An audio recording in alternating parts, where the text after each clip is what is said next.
friendship, at ito na nga, malapitan na naming pinasok ang Cherry Blossom Garden at napakarami pong tao. Actually, late afternoon na ito siya at hindi na siya gaanong karami. Hindi kagaya ng morning, super dami ng mga tao. So, ayan, napakaganda talaga niya dahil lahat sila ay nag-bloom at super nakakaaliw pong tingnan. So, feeling namin nasa Japan nga kami, pero when we've been in Japan, so thank you sa Hong Kong government na ginawa nila yung ganitong garden.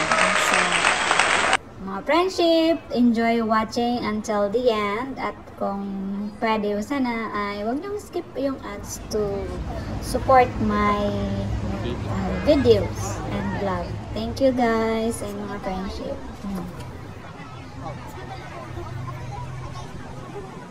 So maraming mga tao.